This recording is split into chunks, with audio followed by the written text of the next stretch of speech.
afternoon, good evening, depending on when you're listening and where you're listening. Regardless, thank you for listening. The show is NXT Talk, where we talk about all things NXT 2.0.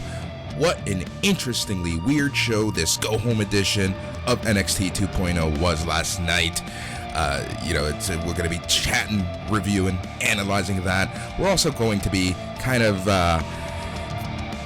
pondering, thinking, reflecting on the year that was NXT in 2021, because if anything, it was a very weird year for NXT. What started off as NXT versus AEW ended up being Triple H versus WWE. But we'll talk about that and kind of reflect and kind of talk about what we expect to happen in 2022 with the Rainbow brand NXT 2.0. And then we're going to be chatting about the New Year's Evil card, as it's really shaped out to be quite a fun-looking card.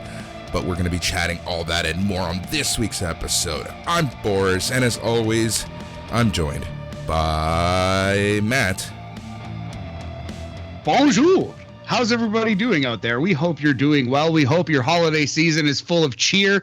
Boris, it seems like just a couple days ago, I was watching the World Junior Hockey Championship and Toni Storm wrestling Charlotte Flair in WWE. You remember those things? You remember the World Juniors and Toni Storm, WWE combatant?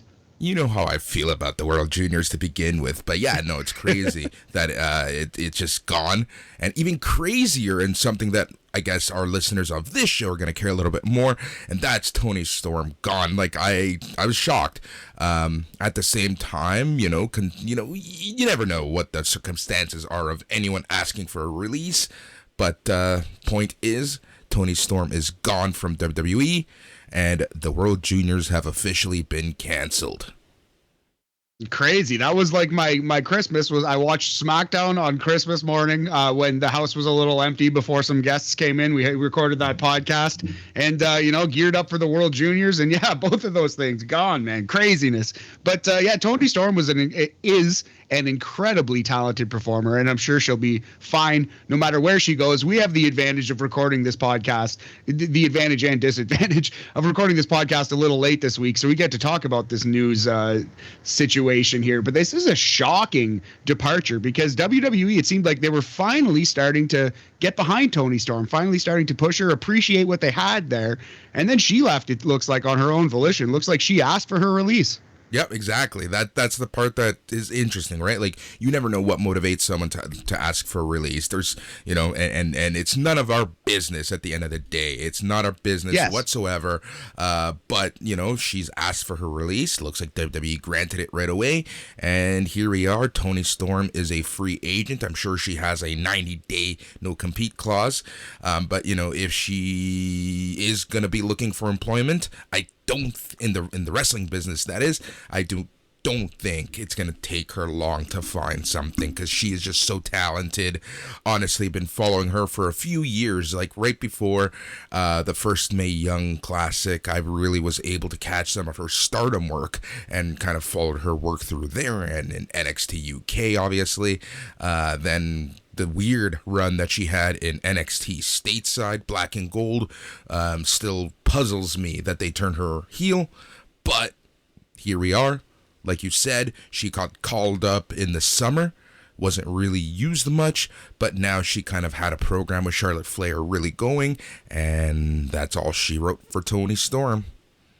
Yeah, pretty surprising, but she went out kind of on a good note. She had a competitive match against Charlotte Flair on Christmas Eve in her last WWE televised appearance. And yeah, like you said, if she does want to continue working in the wrestling business, she is going to have no shortage of suitors, Boris, trying to sign her up. I think she would add a ton to AEW's women's division right away. I've seen people speculate that she might go to Impact with her, I believe, fiance. Is it Juice Robinson? Yep, her fiance, Juice Robinson. Honestly, she can find work anywhere. It might just be a case that she wants to the travel, right? Like, I don't want to speculate. We don't know. It is what it is. But at the end of the day, Toni Storm is gone, and that's really all there is to say. Yeah, and yeah, it's just more shocking than anything, and it's no indication on her talent level, I think. But we will see what the future holds for Tony. And yeah, I don't know. As a longtime fan of Tony Storm as well, I just wish her the best and hope. I hope she does stick around in the wrestling business because she's dope. She's really good. Oh, 100%. And I think we're getting a little ahead of ourselves. But when we do start talking about NXT, I think it's only fair to rate each match out of 5 Tony Storms. Yes, storms. 5 storms out of 5 this week on Perfect. NXT Talk. And I actually, we should also mention that there is no UK corner this week. Also, I believe next week are kind of like recap / hype shows. So we won't be talking about NXT UK until they return with proper, new television shows. But we'll be here talking NXT stateside this whole time. And you liked this episode more than I did. I really didn't think this was a good one. Did I say I liked it? Did I say I liked it? You didn't say that, but you have not expressed outward hatred towards it. Making assumptions, Matt. You know what happens when people make assumptions, and that's happening to you right now. But honestly, I guess I didn't hate it as much as you. I didn't think it was the best. I didn't think it was amazing. It kind of went a little off the trajectory that these NXT shows have been going, but it wasn't the worst thing I've seen this week. It wasn't the worst thing. That wasn't the worst episode of NXT 2.0. That's for sure. Yeah, no, definitely not. There's been some absolute garbage barges, but I didn't think this was very good at all. I thought there was one good match. We'll talk about it. But man, Boris, friendo, how are you today? It's quite funny that you ask me that right now, Matt, because I think you asked me how I'm doing about 10 to 15 minutes ago, and until now I haven't been able to answer, only because I've had 2 computer crashes, blue screen of deaths. I don't know what's going on. I hope we can get this episode finished. I'm afraid to move. I'm frozen right now. I'm barely moving because I'm everything must work fine right now. But overall, I'm doing fine. It's been a pretty relaxing week overall. It's crazy to think that mid next week, I'm going to be back at work. So that's going to be fun. But we have a very busy few days coming up, which we'll talk about to end the show as well. Yes, sir. Yeah, a full slate of wrestling for us, full slate of recording for us. But yeah, man, life is good. I'm glad to do it. I also had a really good Christmas, buddy. Lots of good times, lots of laughs with friends and family. Just felt that warmth and that love. It was really nice. Sometimes you need it. And hopefully, it's going to be a little bit before I can get back to see the old fam, I think. So it was good to get a couple days in here. But with all this stuff going down, it might be a while before I go back up north, with all these COVID shutdowns and stuff. It's kind of hitting us all hard here. Yeah, man. Right now it's just so hard because it's it honestly feels like everyone that and everyone around you is getting COVID. But if you're vaxxed, then you're sick for a couple days and you're good to go, right? That's the key right now. But whatever. So let's get to business. But the first thing I really wanted to talk about was kind of talking about the year that was NXT. It was a crazy year, to say the least. We've seen NXT, like I mentioned at the top of the show, it started off as NXT, the competition to AEW, and it ended up being this weird fever dream that is NXT 2.0, the Rainbow brand. I was just doing some quick research at the start, for this episode, just taking a look at last year's New Year's Evil card. Man, want me to list out what that card was? Please do. It's so funny that you say that because I just Googled it as you were speaking there, man. But please, let's go through it because it's actually hilarious to look back on and see how much has changed in one calendar year. Yeah, exactly. All right, so Karrion Kross defeated Damian Priest.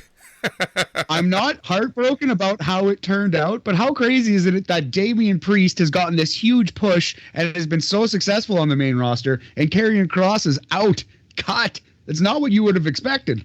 Yeah, it's crazy to see that, especially because Damian Priest has been very protected in WWE main roster. It's crazy to think that out of everyone that we've seen come through NXT, and this is no dig at Damian Priest because I like him. I like his work. I've liked him since I saw him at ROH. But of all people, it's Damian Priest who has a very successful run on the main roster. But it shouldn't surprise us because he seems to be what they look for in the main roster, right? And the powers that be of the main roster seem to understand his character. So there we go. All right, so that's match number 1. Match number 2 was my boy Santos Escobar, your champion of the Cruiserweight division this time last year, and he faced off against Gran Metalik with Lince Dorado on his corner. Against Gran Metalik and the Lucha House Party, Boris. Not long for the WWE were the Lucha House Party, but Santos killing it as Cruiserweight champion, and sadly, it looks like the next time we see this Cruiserweight belt will be the last time we see this Cruiserweight belt, buddy. Yeah, unfortunately, the third match of that night was Xia Li with Boa defeating Katrina Cortez. Interesting. Katrina Cortez gone from the company. Xia Li on SmackDown, theoretically, but we don't see too much of her. And Boa is possessed now. Boa is the new Bray Wyatt. That's cool. All right. Raquel Gonzalez with Dakota Kai defeating Rhea Ripley. Now, it's awesome to see how far Raquel has come this year because this was her first, really good performance, but she's had a bunch of awesome matches. She's really come along, and I think she's ready for the main roster now, which you would not have said that last year. And as for Rhea Ripley, she's just another person being misused on the main roster, I feel. Exactly, and it's kind of funny, I got laughed at by the other guys when I said Raquel Gonzalez was my most improved through 2020. I understand why. That's kind of laughable, but, you have to remember how where she started and where she is now. Anyways, we had a mixed tag match, Kushida and Shotzi Blackheart versus The Way, Johnny Gargano and Candice LeRae. Johnny Wrestling and Candice Wrestling. I feel like they're probably two future AEW superstars, it's looking like. But yeah, Kushida and Shotzi versus Johnny Gargano and Candice LeRae. Who'd have thunk that the person in the best position would be Shotzi Blackheart coming into 2022? Yeah, that's crazy to even imagine for me. All right, and then the main event. Oh, man. Finn Balor, your NXT champion, versus Kyle O'Reilly. Yes, it was a really good match. It showed up on our 50 hardest cuts list on the most recent BAM episode. Yeah. And that was very interesting to see that as the main event of this show. Fun to look back on. Kyle O'Reilly about to debut in AEW, an hour away, 2 hours away, 3 hours away. Math. Yeah, man, it's crazy. It's a year. How much has changed in WWE over the past year? People leaving, under their own terms, under WWE's terms. It's just crazy to see kind of where the year started again. And especially considering just everything that's happened with NXT. It just started off, honestly, on such a high note. And then we had their Vengeance, or their New Year's, or St. Valentine, the Valentine's Vengeance, or whatever that pay-per-view is called. And that show was awesome as it was tag team galore. You had both finales of the Dusty Cup. So that was great. We had some great matches there. We had Finn Balor again, kind of proving why he's just so freaking good. And then we went into Stand and Deliver both nights. Night 1 being honestly so close to being my pay-per-view of the year. That show was just insane. Main evented again by Kyle O'Reilly and Adam Cole. It's just crazy. Actually, they main evented night 2, Kyle O'Reilly and Adam Cole. The main event too. Sorry. Yes. No worries, man. But yeah, I do 1,000,000% agree with you, man. TakeOver Stand and Deliver was the last time TakeOver felt pure. It was the last TakeOver that was a TakeOver. There was a little bit of vibe to In Your House, and there was a little bit of that vibe to TakeOver 36. But to me, this was the last real TakeOver. This was the one where NXT still felt like NXT. It was the black and gold we knew and loved. Exactly. And unfortunately, days after Stand and Deliver, NXT moved to Tuesday nights, and we started seeing the influence really setting in. We started seeing some small changes to NXT, and this led us into In Your House, which was such a weird pay-per-view. Now that when you think back at it, we talked about this on our last podcast on the SmackDown review show, and that's when Karrion Kross completely decimated everyone in NXT in one foul swoop. And yeah, then that really set the motion for the rebrand, because TakeOver 36 felt like a funeral for the Black and Gold brand. Yeah, it really did. And TakeOver 36 did give us some spectacular matches. Chief, first and foremost in that, being Dragunov versus Walter, which not only is the WWE match of the year, but in my opinion could be the wrestling match of the year. One of the very best wrestling matches I've ever seen in my life was Ilya Dragunov versus Walter. It was incredible. The fact that particular match, Ilya Dragunov versus Walter, isn't on the WWE top match list, it just surprises me. It confuses me. I thought it was. Is it not? It's not number one. Oh, yeah. Yeah, it's on the list, but somehow not number one, which is foolish. Although the match they did pick number one, I believe, was Edge Rollins Hell in a Cell, right? That one was actually really good, too. It was. That was a very good match, too. Yep. But, do you remember what the main event of 36 was? Oh, yeah. It was Kyle O'Reilly versus Adam Cole and the 3 stages of hell.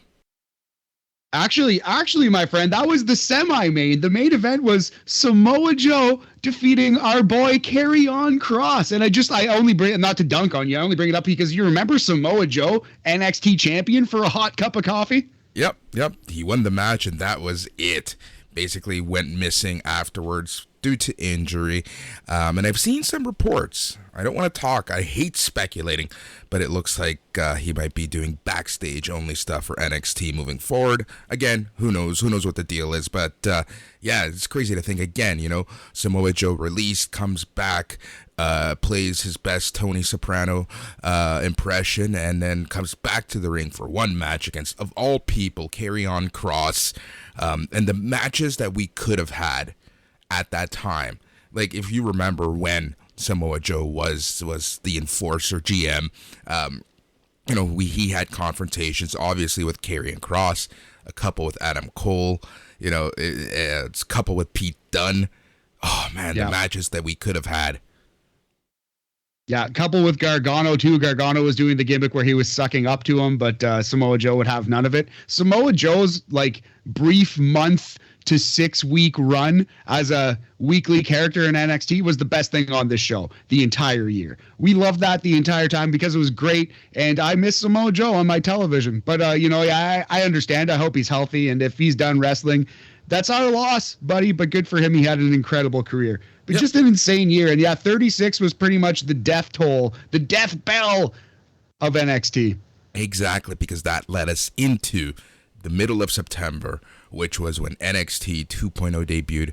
And what a freaking roller coaster. It's been, it's been a mixed bag. I know it gets a very bad reputation, but overall, look, like we've said so many times, and I'll say it again, damn it, it is developmental, and that's exactly what's going on here. It's so hard to debut so many new wrestlers all at once and for people to just catch on, but it's finding its groove, it's finding its toll. You're starting to see some very positive things out of NXT 2.0. You're seeing these wrestlers develop. Some might be ready for the main roster, some are even appearing on the main roster, like a Grayson Waller. Yeah, exactly. We've seen Odyssey Jones have a cup of coffee here and there. We've seen Von Wagner show his face, his beautiful mug on SmackDown TV. Yeah, man, it's definitely more integrated. I don't know. People who say NXT is terrible and sucks now, I think they don't give it a chance. I think if you actually watch this television show, there are some good things to take away. Next week's episode is going to be awesome, but it's a far cry from the brand we all fell in love with. It is what it is. It's different, and it's not going back. But I do like this version for what it is. NXT 2.0 has shown us some things, shown us some flashes of brilliance.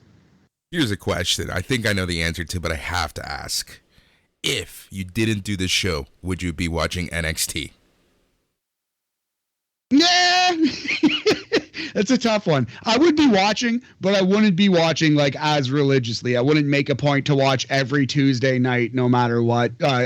When travel permits. But yeah, I wouldn't be as diligent with it as I am now. I would watch. I'd make more of a point to watch UK over 2.0, certainly. But I'm happy with watching both. I actually am enjoying this chronological fucking breakdown of the once great NXT brand, watching it crumble piece by piece and then be rebuilt. It's actually been quite interesting. It's been so weird. It's been such a very weird year for NXT. And like I said, this leads us into last night's show, which was the final NXT of 2021. And then it will roll into 2022 when we get New Year's Evil, and we're going to talk about the card a little later, but man, it's looking hot. It looks like it can be a very good show, and obviously WWE is adding some gems, some main roster rub in order to get the ratings up and more eyes on the product, which I think is smart. Is it going to work? Who knows? And if it doesn't work, then everyone's going to call it a failure, right? But I think there's only a limited amount of people who are going to give NXT 2.0 a shot, or NXT a shot in general, right? Like, it goes back to kind of like, it's not the main roster, so people don't give a crap. And, the power, whatever. It's all subjective. It's all wrestling. It's all opinion. And, it is what it is. But, man, what a year of NXT we've had. So I have to ask you, Matt, what do you expect to come in 2022 for NXT? And you are allowed to say that it gets canceled by the USA Network. Oof, it's definitely possible. It's like, it wouldn't shock me if it got canceled. I don't think they're in any danger of being canceled right now. It kind of seems like they've stabilized, and I don't know. We're going to see. I think the mission has worked to some extent. Grayson Waller's working out. He's been on Raw. Braun Breaker's going to be heavily featured in WWE in the next couple of years. I think we're just going to keep churning out people. It's going to be a revolving door. People are going to be released or called up at a kind of shocking rate, I think. And we're going to see this churn continue. Exactly. At least as long as it's on TV. Yep, agreed. Now, what I am afraid of is the churn being sudden, not sudden, but like very impactful and by many numbers, I should say. So what I'm trying to say is, what I don't want to happen is a mass exodus of NXT to the main roster, and then we repeat NXT 2.0 and the growing pains that it went to when that started. And really, it was just when you have so many people starting all at once, it's hard to really enjoy a show. So hopefully they kind of do this gradual, slow churn where, one or two people might come and go at any given time, right? Like, that's kind of what I'm hoping for NXT 2.0 in 2022. But I do agree with you that I think we're going to start seeing the call-ups happening fast and furious. Look, Grayson Waller's already been on the main roster. Like you said, Odyssey Jones has appeared. We have Von Wagner and his forehead appearing on SmackDown here and there. So, like, we'll see what ends up happening. But, Matt, my last question to you is this. Grayson Waller or Braun Breaker with 2 Ks? Who is the breakout star with 2 Ks of NXT 2.0? Right now, it's got to be Braun Breaker. Although Grayson Waller is giving him a run for his money, I just think Braun has been pushed so strongly. He's done overseas tours.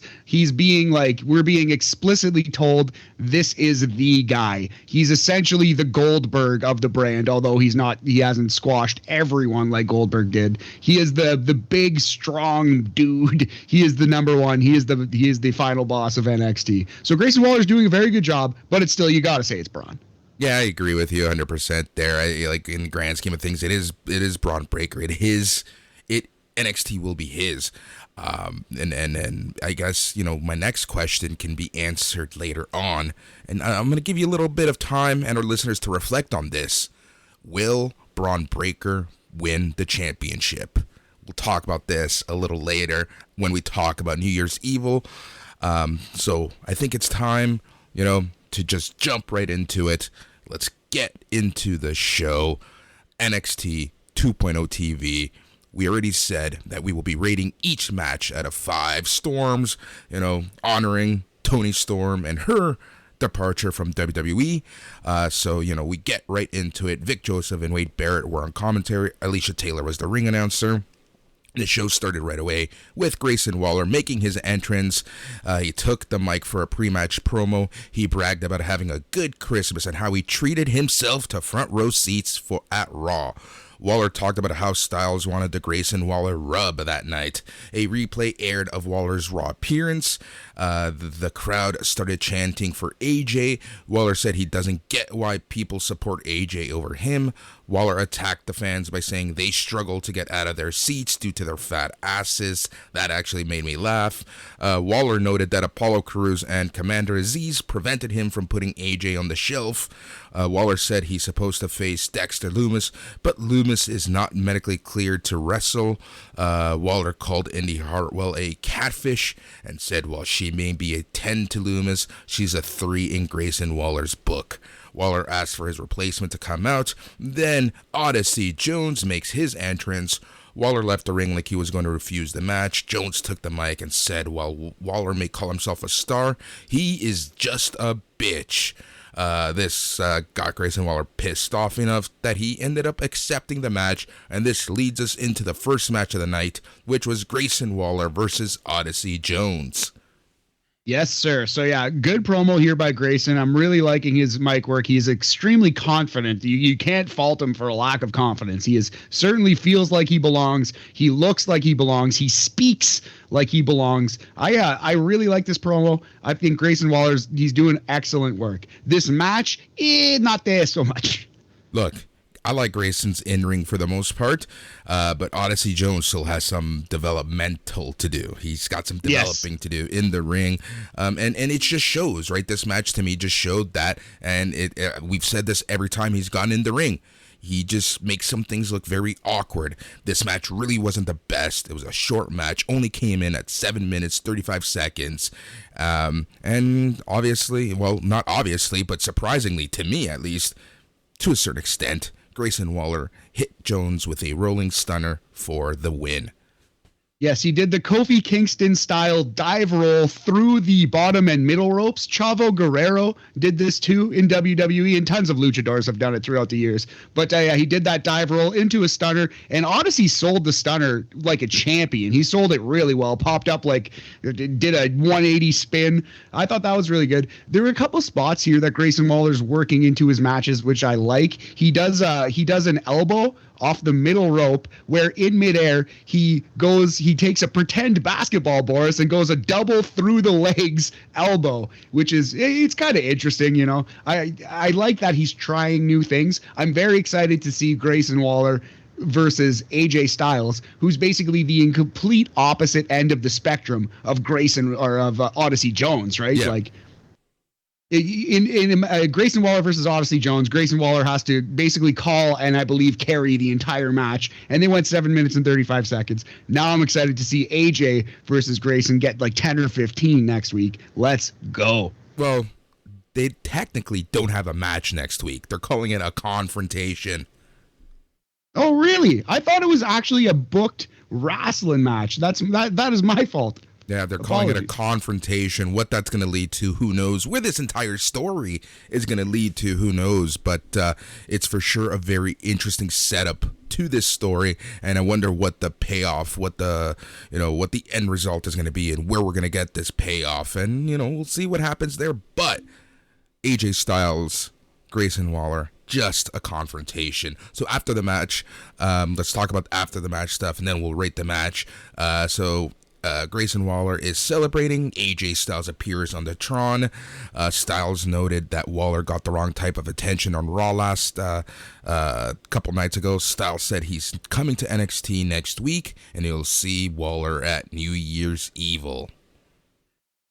Yeah, so that perfectly fine little promo from AJ, who's never been a great promo guy, but he's short, sweet, to the point. Awesome. I'm going to rate this one 2 storms, Boris, out of 5. It's a slight fail, but good effort by Grayson. So it's a 40% storm 0 percentage on this one, buddy. Yep, agreed with you there. All right, then it was time for the hardest working reporter in all of professional wrestling, Mackenzie Mitchell, to interview my girl Cora Jade and Raquel Gonzalez.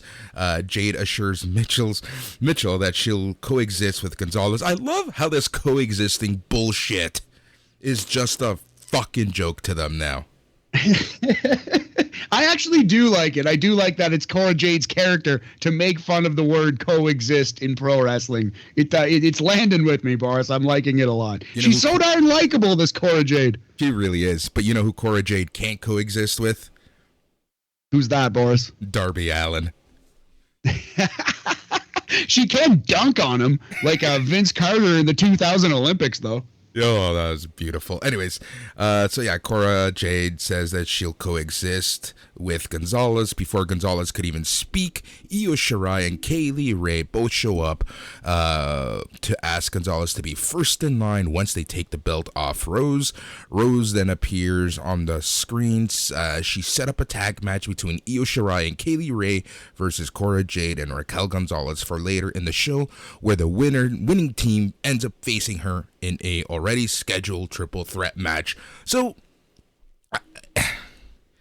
I don't understand why they needed to do this convoluted story for the night.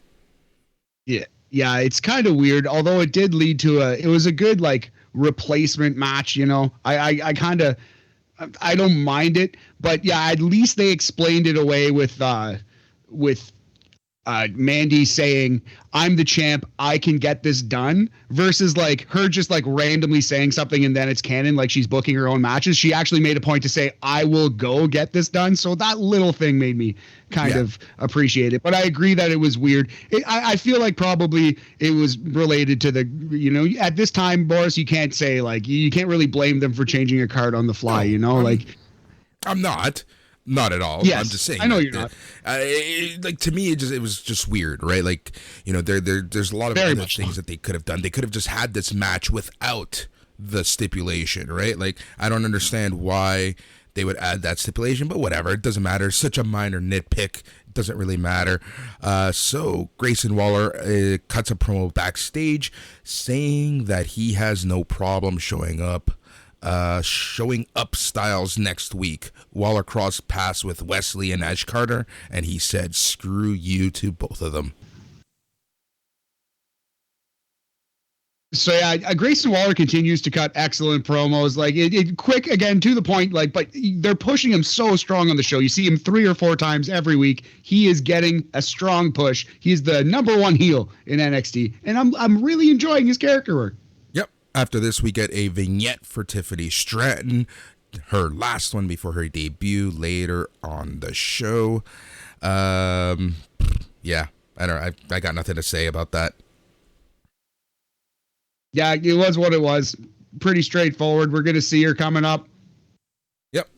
Zion Quinn cut a promo saying that Elektra needs to choose between him or Legado tonight. So Zion Quinn's going to be the thing that breaks up your group. He's going to be the monkey wrench in this here entire operation. Boris, how you feel about that? I'm going to start calling him Zion Yoko Ono Quinn. Yoko Quinn? Yoko Quinn. Yep. Like, here's the thing. I don't understand this. I feel like there is zero chemistry between Elektra Lopez and Zion Quinn. I think there's zero chemistry between Zion Quinn and everyone, but that's just my opinion on him. I think he's cool, but like, they're making him such a like, this whole thing seems forced.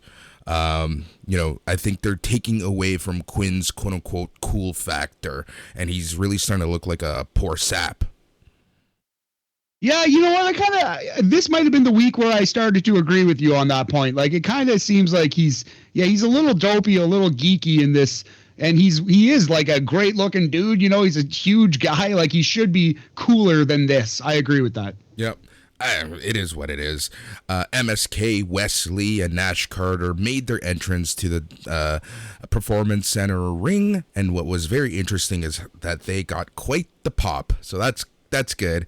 No more audible boos from the NXT faithful now. Yeah, we should talk about that because they took them off TV for a good long while, and I think it kind of worked. They like rehabbed their character. They made these wacky, crazy vignettes, which we often hated and thought were terrible. But hey, it worked, man. At the end of the day, they're babyface again. So kudos to you. Yeah, it's crazy to think, right? Like that it worked. Like, you know, I've never had an issue with MSK. I do have an issue anytime they pick up a microphone or cut a promo, but in the grand scheme of things, I like MSK. I think their in-ring is great. But, you know, they're just annoying characters.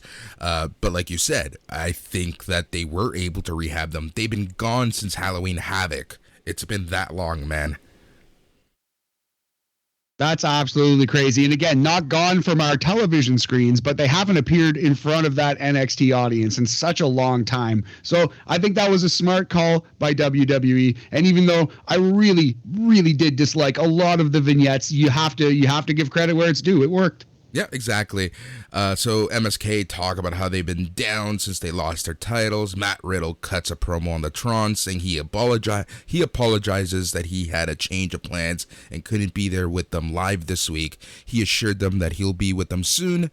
Riddle asked them to challenge Imperium and reach their destiny. Wesley told Imperium to bring that ass here. Fabian Aichner and Marcel Bartel made their entrance.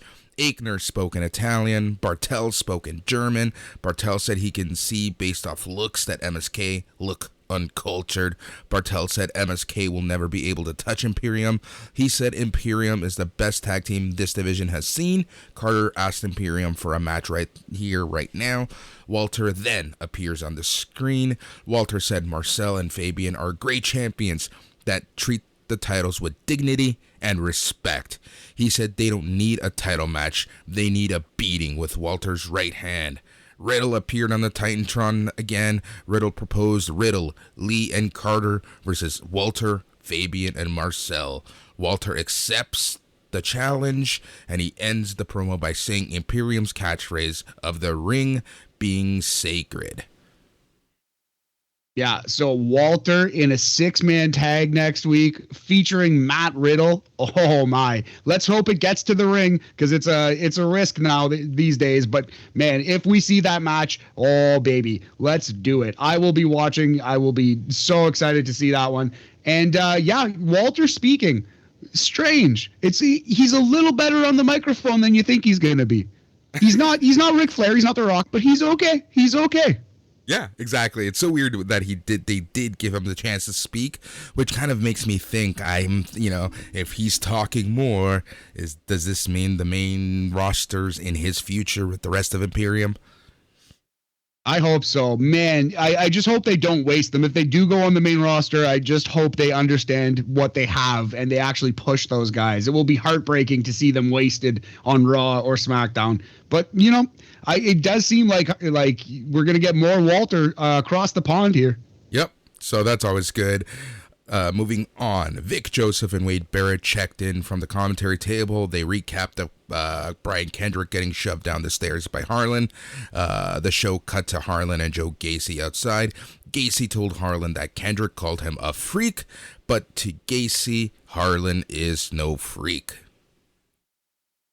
This whole thing pissed me off a lot because there's a good way to do a bait and switch and a blatant bad way to do it. And this was blatant and bad. This showed no regard to the audience, in my opinion. But, I don't know. Look, here's the thing. Typically, I would agree with you. But in this day and age, right now, with everything that's going on, shit's going to happen, man. And I agree that they could have handled it better. But, there's only so much they can do, really. And because WWE seems to be so afraid of saying COVID on the air or her protocols or whatever they want to say, it's just something that is unfortunate. And I'm making a huge assumption that that's the reason that why this match didn't happen. That's it is an assumption, of course, but I think it's a fair assumption, in this day and age. But yeah, like to advertise the entire week that this match was going to happen and to advertise on the show that it was going to happen and to hit Buddy's music as though it's going to happen and then to not do an angle but to just say like, oh, he didn't show up, and it's up to us to write our own angle in our headcanon. I just thought it was like lazy. And WWE has done worse examples of false advertising, but it just pissed me off. It's just another reminder that WWE is just a carny company and it sucks. But like they could have just said, hey, Brian Kendrick is not wrestling this week. If you were looking forward to this, which I was, if you were the type of fan who was watching the show only to see Brian Kendrick, which I'm sure a couple were out there, you got burned, you know? Yeah, well, it is what it is. And you know what's worse, Matt? And I was going to wait to talk about this, but here we are talking about this now, and that's day one. Seth Rollins has tested positive with COVID, and we know that the house show cards have been scrambled. They have NXT people appearing on house shows right now just because of so many positive tests or people being taken off to keep them safe or what have you. But day one, there has been no changes to the card whatsoever just yet. Yeah, and I wonder if that is just optimism or if that is, again, the flagrant false advertising that we have come to know and love from this fucking carny company. Sasha Banks at SummerSlam. That's all I'm going to say. Excellent point. I have no rebuttal. I was mad about this one. And this was small. And again, I'm not mad that someone's not wrestling because they have COVID or whatever it would be. But there are ways to not flagrantly false advertise. This was the only thing on the show I was excited for. And they didn't even give us the good grace of doing an angle, you know, which is so easy to do. Or just a straight up explanation. So easy to do. To just do nothing. It's just greasy and carny. That's all. Yeah. All right. The hardest working reporter in all of professional wrestling, Mackenzie Mitchell, is with Idris Enofe.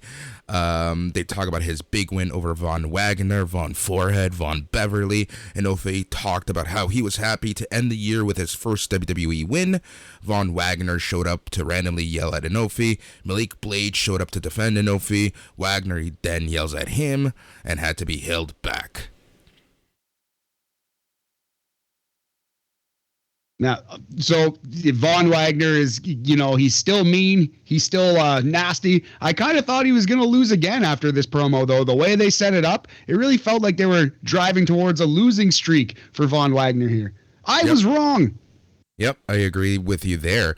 And then we move back to the ring, and Harlan is in the ring for his match against the Brian Kendrick.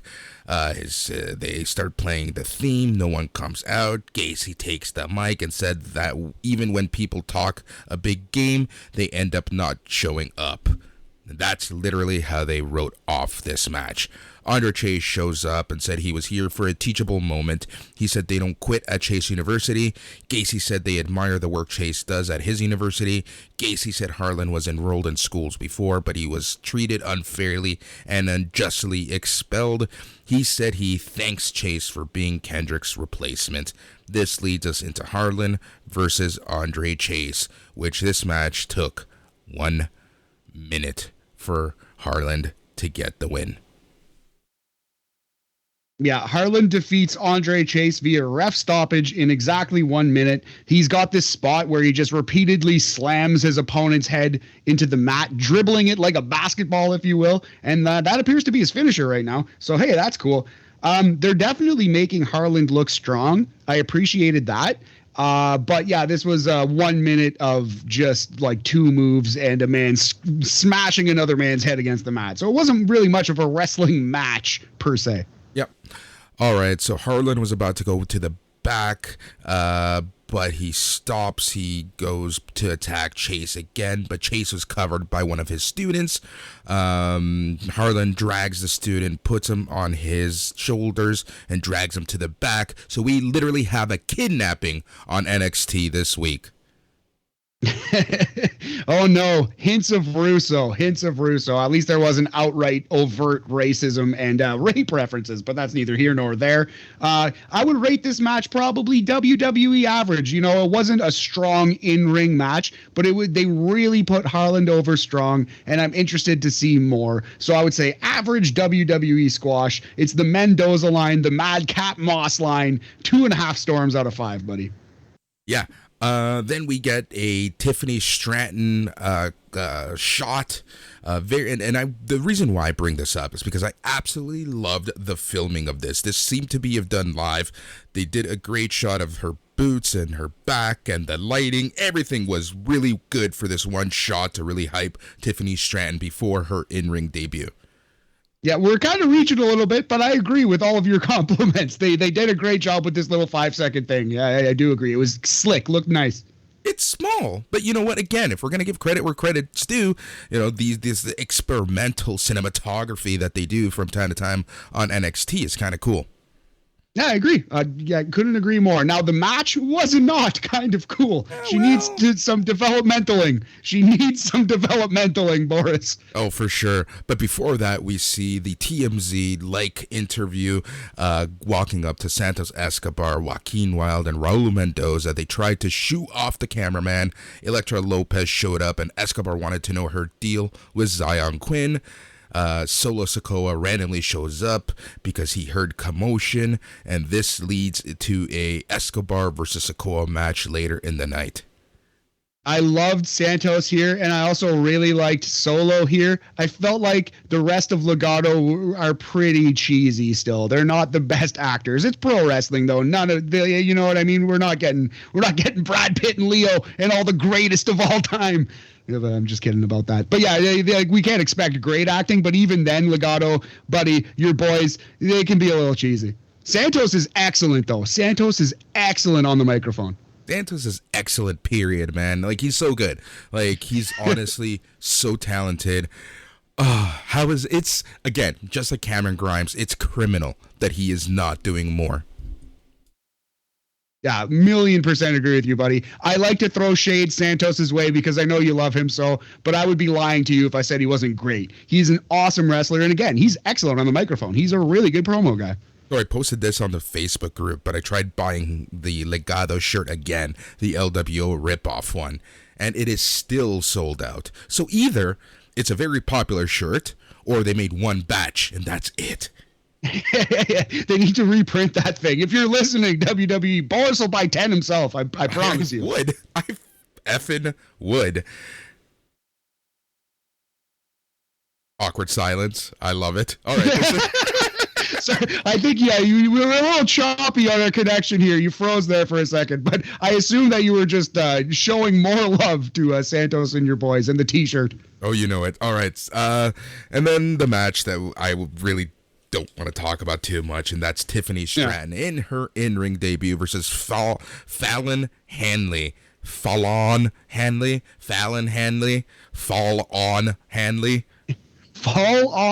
I actually know a girl named Fallon, so that's not the first time I've ever heard that name, but it's not a great name, Fallon Henley. This was a Superstars 1991 match. It was like 2 minutes and 30 seconds, but still somehow all rest holds. Tiffany Stratton, despite being a fantastic gymnast, kind of botched a little bit, like the handspring elbow, and then she hit a downward spiral and won, and that was that. The flat liner, the complete shot, aka reverse STO, etc.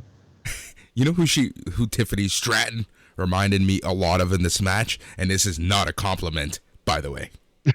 Oh no, I think I know who you're gonna say. Who's that? Dana Brooke.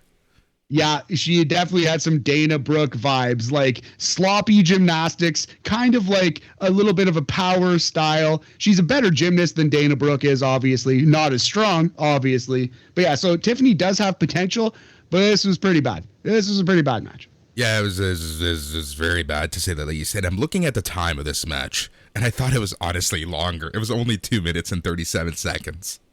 Yeah, that's why it's one of those matches that felt at least twice as long. And again, we're not saying like Tiffany Stratton sucks, don't push her. This is developmental. This is her first match, and she needs some work. I would say at best it was 2 storms out of 5. We're going to be generous and say 2 storms out of 5, 40% strong 0%, and that might be like 1.5 too many. Yeah, that's a very generous score, to say the least, but that's fine. It is your rating system. Yeah, this isn't going to show up on our hard cut list anytime soon. No, sir. This will not be on the top 121 of 2021. You know, I was very close to saying that this is still a better match than the exploding barbed wire match, but how dare you?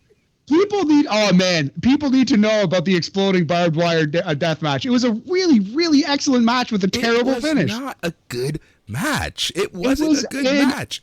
It wasn't a good match, and it had a stupidly horrible ending.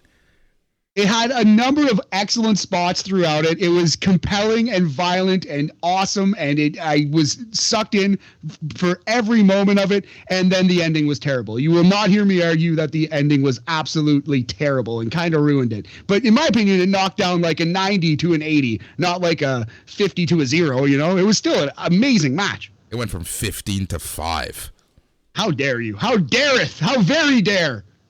Vic Joseph hypes up the Carmelo Hayes and Roderick Strong contract signing for later in the show, and Hayes apparently still hasn't even showed up to work. Well, Carmelo, you know, fashionably late. He shows up when he wants because he makes the rules. He's the A champion. He's a champion, all right. All right. Tony D'Angelo, A.O. Gabagool. He shows up. He cuts a backstage promo. D'Angelo bragged about his post-match beatdown on Dunn. D'Angelo talked about how Dunn looked to be in pain when he was on the floor. He said that Dunn should do what D'Angelo's grandfather advised him to do and not confront the bully that beats you down. Yeah, another good promo from Tony D. Although, you know, it kind of looked like he filmed it on his own phone, but that's fine. It's 2021. I kind of like that, actually. It happens, right? Yeah. All right. Since I'm having like a meltdown right now, since watching this, I am not sure how I'm going to talk about this without sounding horrible, and that is the contract signing. So Wade Barrett is in the ring with the contract signing table. The North American champion, the North American belt, the Cruiserweight belt were on the table. Barrett introduced Roderick Strong first. All of Diamond Mine made their entrance. Malcolm Bivens took the mic and said he didn't see Trick Williams and Carmelo Hayes backstage.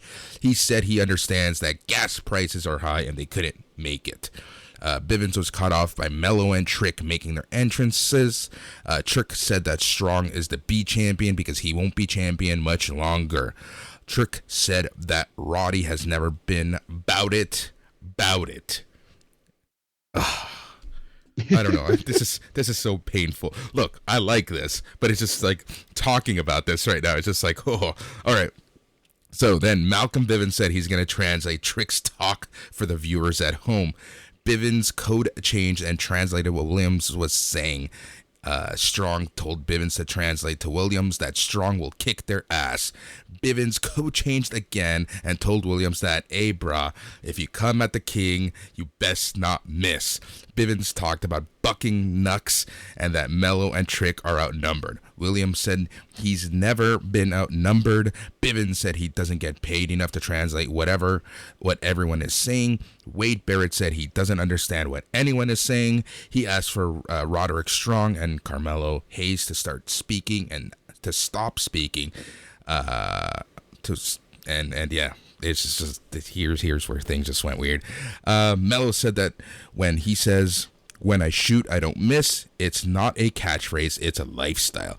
He said he got aim like Denzel, and he is the equalizer. He said he'd put Strong on a t-shirt. Mello said Strong is not different from all the other victims he put down. He said he takes what he wants, and he's taking the Cruiserweight title by any means necessary. He said he will be the A champion of NXT. He said that that's all it is, and that's all it's gonna be. Strong said that was impressive, that Mello said that to his face. Strong said as much potential as Mello has, both he and Mello are going to have a life-changing experience. He said he's going to have the biggest moment of his career by becoming a two-time North American champion, while Mello will be carried out as humble Hayes. Barrett said it was time to sign the contracts. Both men signed. Mello took off his shirt while Strong dared him to come at him despite having a 5-on-2 advantage. Mello and Trick wisely walked away. Bivens took the mic, said that Dexter Lumis's whooping on Trick's ass last week is what it's about. Trick ran back in, got in Malcolm's face. When Trick tried to leave, the Creed brothers lifted up Trick and powerbombed him through the table. Yeah, so I love Trick Williams in this segment. Yet again, another awesome promo by Trick. There was that one line like, I'm never outnumbered. I'm 6'4". I have 8 abs, 3 chains, and 2 feet that I'm going to put up y'all asses. Oh, just incredible. Just what a line by Trick Williams. He's heating up on the microphone. He's figured that out. I thought borderline racist might even be too nice. It might just be straight up racist. But to have 2 different people in this segment, both Wade Barrett and Roderick Strong, be like, I don't understand what these guys are talking about, but anyway, back to business. To have 2 people doing it, both the host and one of the combatants in this match, that was a little much. We didn't need 2 people saying, oh, these guys are ridiculous and stupid. You know what I mean? Especially when they were clearly outshining everyone on the microphone. Yeah. But I thought Trick and Malcolm did awesome here. This is my favorite thing on the show by a country mile. I love this. This is great. Yeah, like, look, I like the segment. I just thought that was a little weird. And Malcolm Bivens, just a treasure. Like, honestly, keep him safe. Don't let people realize he is employed, because he's just so fun.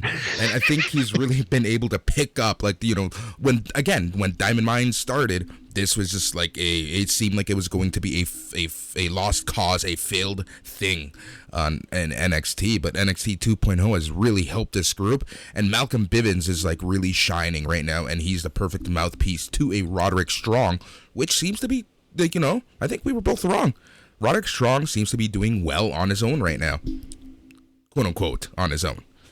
We'll see what happens after January 4th, though, because he's no longer, it doesn't look like there's even going to be a cruiserweight title, because Wade Barrett was very careful to say, I think almost in these exact words, the winner will be going forward as the North American champion. He said that as he was leaving the ring. So it kind of seems like it's actually official. The cruiserweight title is going to be gone as of January 4th. Yep, we'll see. We'll see. And I'm most likely it is gone. I expect it to be gone, but it is what it is, as they say. Man, we say that so much about NXT. It's so funny. It's funny, yeah. But yeah, fabulous promo. Best thing on the show, for sure. Yep. Solo Sikoa was shown kickboxing a bag backstage. Grizzled Young Veterans versus the Creed Brothers versus Jacket Time versus Briggs and Jensen was advertised for a #1 contenders match. Each team got a few words in to hype themselves up as future champions. So that's going to be on the show. They hadn't said this, but it's probably going to be on the show after New Year's Evil, correct? Yeah, that's what I'm assuming. They always like kind of booking something after a major show just so to give people something to look forward to, right? Because it's like at New Year's Evil, we're going to be seeing a lot of blow-offs, a lot of title matches. So, you know, this is the only time that you can really book something and hype something for the following show. Yes, absolutely. And I think part of the reason why they didn't give us a concrete date was just in case 1 or 2 matches can't go on, they could easily move this up to the New Year's Evil card. So we'll see what happens. Exactly. I think that was really smart of them at the end of the day. All right, so Solo Sikoa was in the ring already for the next match. Legado del Fantasma got a full entrance, sporting the LWO-themed graphics. Vic Joseph noted that this was Solo's biggest match in WWE to date. We get Solo Sikoa versus Santos Escobar. Yes, sir. Good match. Definitely the best wrestling match on the show. I would say the only thing you need to seek out from this show is that promo that we just talked about. But this was Solo Sikoa's biggest match. It was his best match. And it's yet another feather in Santos Escobar's cap, because he got a good match out of this guy who's had, what, like 3 WWE matches? He's been on the indie scene, but he's very, very new to the style. And yeah, Santos got a good one out of him. Yeah, I thought this match was really good. And then obviously Zion Quinn shows up in the middle of the match, caught Escobar's attention. Escobar gives him a suicide dive. This gave Sikoa enough time to take advantage of the distraction, gives a super kick in the ring to Escobar. Solo hit Escobar with the Uso splash for the win in 10 minutes and 15 seconds of on-air time. Yes, yeah, 13:33, including a commercial. Yeah, and I thought this, like I said, strongest match on the show. We're going to go 3 storms out of 5 for this one. 60% air raid crash percentage, Boris. Yep. So after the match, Zion Quinn and Legado have a stare down. The hardest working reporter in all of professional wrestling, Mackenzie Mitchell, hypes up New Year's Evil. She runs through the current card. Then she was interrupted as we cut to the PC, and there's commotion on the roof. Camera cuts to Harlan and Joe Gacy teasing, throwing Andre Chase's student off of the roof.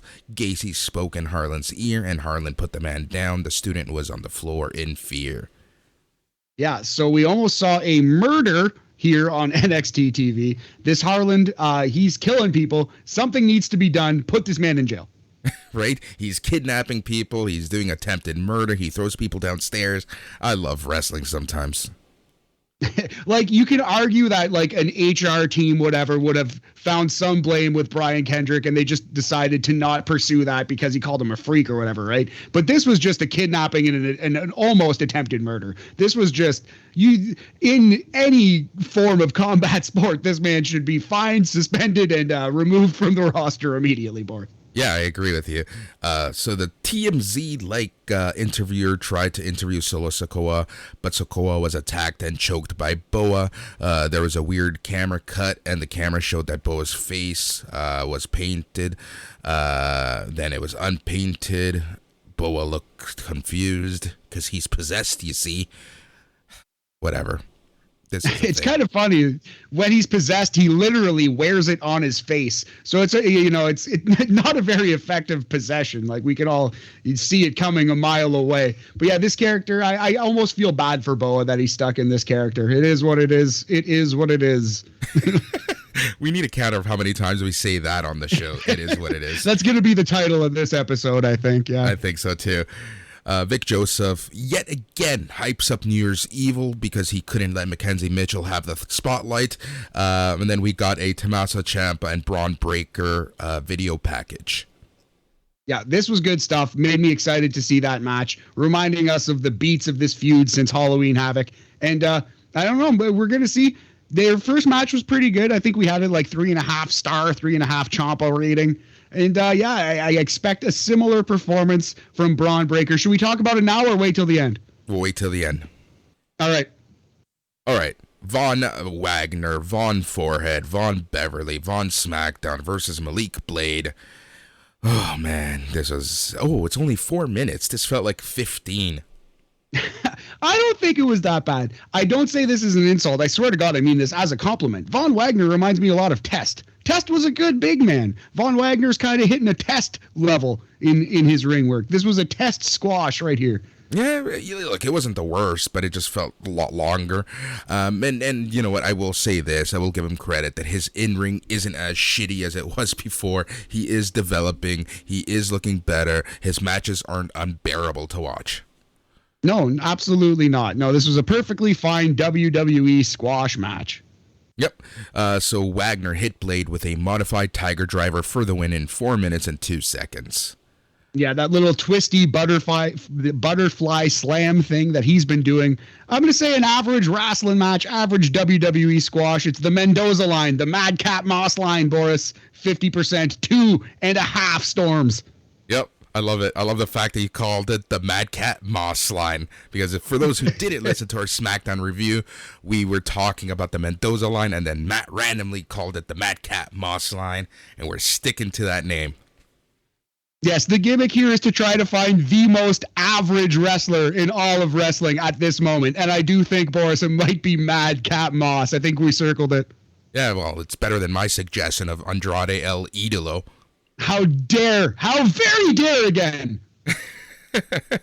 All right, so Blade reversed a powerbomb into a victory roll for a...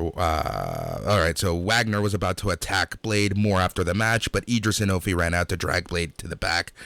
Robert Stone was watching, shaking his head in disapproval. Yeah, so when are we going to get the trigger pulled on this thing? Do you think Robert Stone is actually going to end up managing Vaughn? It seems so. I don't see why you would red herring that one. Yeah, it makes a lot of sense. Yeah, it would be a very dumb and unnecessary tease. So that's probably going to happen. Yep. All right, so Raquel Gonzalez, Cora Jade, versus Io Shirai and Kaylee Ray, with the winners facing Mandy Rose at New Year's Eve for the NXT Women's Championship. Matt, This was our main event. This was the go-home of the go-home show. Slightly disappointing. It was a sloppy match, you know. You can tell that they kind of put it together on the fly. This was not the planned main event of this show. It was supposed to be Cora and Raquel versus Toxic Attraction. I do kind of like the idea. I liked it more than you, but the match sucked. Yet again, though, Kaylee Ray is out here throwing herself at the ground. She's doing everything she possibly can to stay over. She is really flying all over the place in these matches. She reminds me of Pete Dunne. Yeah, but Cora Jade... Look, I'm really starting to get tired of this, like, just randomly walking into victories, because it happened again. Jade somehow ended up in a jackknife pin situation on Kaylee Ray for the win. Yeah, so what happened was Raquel hits Kaylee with the Chingona bomb, and as she falls into the corner, Cora Jade tags herself in, goes to pin Kaylee Ray, and I think Kaylee Ray accidentally, quote unquote, put her shoulder up. It seemed like she wasn't supposed to kick out. It seemed like Raquel was supposed to break up the pin there. But Kaylee Ray actually did kick out at the end. To me, my read was that it seemed like she didn't think Raquel was going to get there in time. Do you think I'm right on that? I don't know. I really don't know. It just seemed very awkward and weird. Yes, and then that leads to Kaylee Ray getting an O'Connor roll on Cora Jade, which Raquel hits Kaylee out of. Cora reverses it and wins with the O'Connor roll. 10 minutes and 55 seconds. Sloppy, bad match to end a sloppy, bad episode of NXT 2.0. Yeah, well, that's not all, because after the match, Cora Jade and Raquel Gonzalez are celebrating, and that's when Mandy Rose appeared on the Titantron, talked about how she's going to erase both Jade and Gonzalez from the championship picture. She pointed out how she expects both of her opponents to be selfish. Rose kissed the title as the show went to a close. Yes, sir. So for that one, we're going to go 2 storms out of 5, 40% precipitation, let's say, percentage on that one, Boris. And don't you shake your head at me. That was terrible. That was absolutely terrible. I apologize to the listeners. But yes, a bad episode of NXT, but I am excited for next week. So goddamn, I guess they did their job. Yep, exactly. So let's run the card before we end the show. New Year's Eve, Tuesday, January the 4th. We have AJ Styles confronting Grayson Waller. Really looking forward to this. It's always fun seeing a main roster person in NXT because apparently NXT has kind of turned into the playground for everyone in WWE. Sure, yeah. I'm excited to eventually see Randy Orton in this brand and all of our favorites. Maybe Miz? Who knows? What? What? Hold on. All of our favorites. Maybe Miz. Yeah, it was a bit, Boris, because no one likes Randy Orton either, although you're all wrong. Randy Orton's great. Anyway, it's neither here nor there. All right. Riddle and MSK versus Imperium. Let's go. All seriousness, who wouldn't be excited for that match? Matt Riddle versus Walter in a WWE ring. Also, the tag teams of Imperium versus MSK. Those guys always deliver. That match is going to be great. I hope it hits the ring. Please let us get that. I know, right? At this point, it's just like this is honestly the match that I'm looking forward to the most. And what I'm looking forward to the absolute most, besides Fabian Aichner doing suicide dives and planchas everywhere, and that's Matt Riddle versus Walter. Yes, yeah, I cannot wait to see those two men mix it up. And yeah, Fabian Eichner's been on one lately. Imperium's really good in the ring. This match is going to be great. Yep. All right, we have Roderick Strong versus Carmelo Hayes in an NXT Cruiserweight and NXT North American Championship unification match. Pull one out for the Cruiserweight title. All the great Cruiserweight champions of lore, such as Chavo Classic and Jacqueline and Oklahoma. And Enzo. Man. How dare you lump Enzo in with those guys? Enzo was a highlight of the WWE Cruiserweight title. Anyway, so it's sad that the Cruiserweight title is probably going away, but another feather in Carmelo Hayes' cap, and this match should be great as well. Roderick Strong doesn't really have bad matches. Yeah, I agree 100% there. So we also have for the NXT Women's Championship, Mandy Rose versus Raquel Gonzalez versus your future champion, Cora Jade. Yeah, she's going to fall back asswards into a title win, I'm sure, and it will be unsatisfying for anyone who's been watching this show over the past few weeks. But yeah, man, this could be a disaster. I am morbidly curious. I am fascinated. I wouldn't tell you this is going to be a good match, but I am excited to see it, you know? But here's the thing. Like, I really do enjoy Cora Jade right now. But this gimmick of her just literally falling into wins needs to end. I don't like this at all. Yeah, what's even her finishing move? Does she have a finishing move? She falls ass backwards into the pin. Literally, like she gets like her finishing move is that someone hits her opponent and she falls onto them for a victory. So yeah, I hope she pins Mandy Rose clean in the middle of the ring with her finishing move. I expect Raquel to do all the damage and her to sneak in and win the women's title, and then Mandy Rose to be on the main roster in an hour and a half. Exactly. All right, and then the main event is Tommaso Ciampa, your champion, versus Braun Breaker with 2 Ks for the NXT Championship. So I can see this going one of two ways. Either Braun Breaker loses and immediately is on the main roster, or Braun Breaker wins and holds the title for 4 to 6 months. I know what I think. What do you think is happening on New Year's Evil, Boris? I think Braun Breaker will not win the title. He doesn't need the title. We're going to see him on the main roster at Royal Rumble. Interesting. I do think he's in the Royal Rumble. I bet you for sure he'll eliminate 4 or 5 guys in the Rumble. I think he's going to win the title. He needs some more time in the oven, Boris. He needs to cook a little more. He's not quite ready. He's going to hold the title until WrestleMania-ish. He's going to lose it in April, and he's going to debut on Raw or SmackDown the first episode after WrestleMania. So I think we're getting a 4-month title run for Braun Breaker here. Right. That's interesting. I don't know. I honestly just see Braun Breaker just going straight up to the main roster, and for me this is kind of a good barometer to see what WWE kind of expects out of their NXT talent for that call-up. Like, at what level do they consider them ready? Do they consider them ready when, like, they're fully ready? When the character is ready? When the character is hot? Because look at Grayson Waller. He might get the call-up sooner rather than later as well. It is very interesting, and we're flying by the seat of our pants here calling this thing, too. We're going to find out when everyone else does, but that's just my read on it. I think Braun needs a little more time. He's only had 5-6 wrestling matches, like, in front of any kind of audience. Yeah, exactly. But who knows? Like I said, it'll be interesting to see where and how WWE makes the call for the call-ups. So that is it for NXT. That's NXT New Year's Evil next week. Matt, we have a super busy week. This Saturday, you and I are going to be doing the aftercast for day 1. That's this Saturday. It'll be posted a little bit after the show, so there is no after party. It's only going to come in podcast form. The next after party is going to be at Royal Rumble.